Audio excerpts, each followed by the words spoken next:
deal with a lot of artists from other sides of towns and different neighborhoods and stuff like that. I mean, do you ever have to deal with like artists that's like opposed or ops or something like that?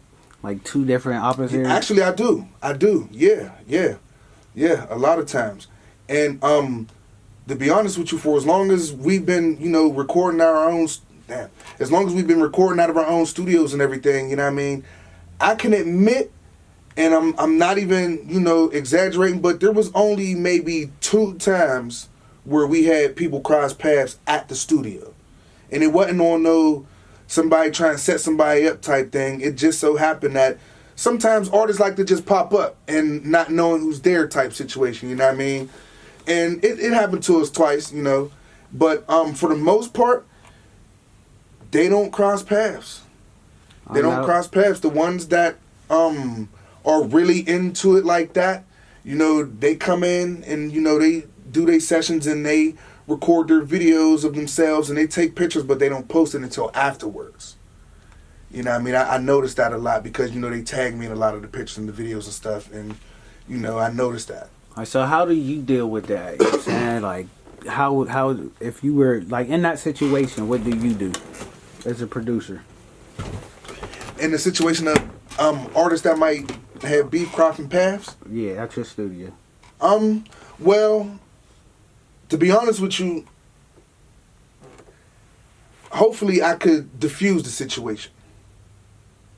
You know what I mean? Because I would, try to step in and diffuse the situation depending on what's going on. Because a lot of times stuff happens outside of the studios that I might not be aware of.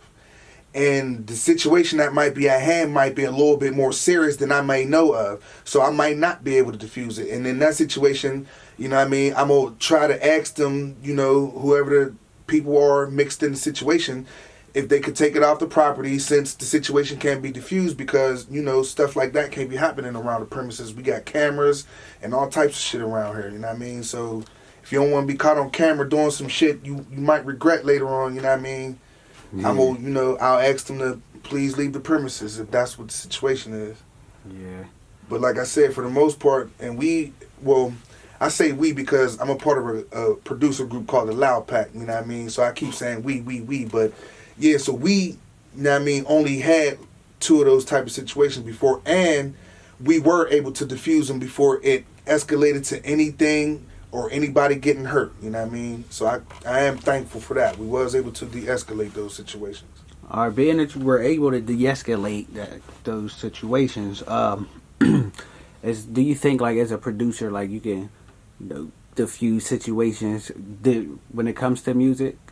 Because I know a lot of artists, they put a lot of their, real reality into music. Yeah, you know what I mean? Yeah. So have you ever heard a song from somebody like, okay, I know what you're on, you know what I'm saying? And, like, how do you deal with situations like that? Like, when artists come in here and talk about other artists? I just play a mutual ground with it, you know what I mean? Because, at the end of the day, this is a business that I'm running, and, me, if I was to, choose sides or insert myself in the situation any type of way, you know what I mean? That might fuck up business, you know what I mean? And like I said, at the end of the day, it's a business. But I can admit, if I can say this, bro, it's crazy that you asked me that because I don't know if a lot of people know this, but I recorded the Jimmy Wopo record, WALKIN BOMB. And the person who he's talking about in the WALKIN BOMB record, him and I are from the same hood. You know what I mean? I know a lot of y'all know who it is. I don't want to say the name because I don't know if that artist would appreciate that. But the person that Jimmy Wopo is talking about in the record, I'm from the same hood as that person. You know what I mean? So that situation, it was kind of funny going through it. But like I said, I had to choose a mutual ground because I'm, running a business at the end of the day. But I could say it did feel a little funny a little bit, you know what I mean? Because I'm cool with the artist, though. It's not like I'm not cool with that artist that he was talking about, you know what I mean? I'm actually cool with him, you know what I mean? But that's funny that you asked that, though, bro. SmugTV,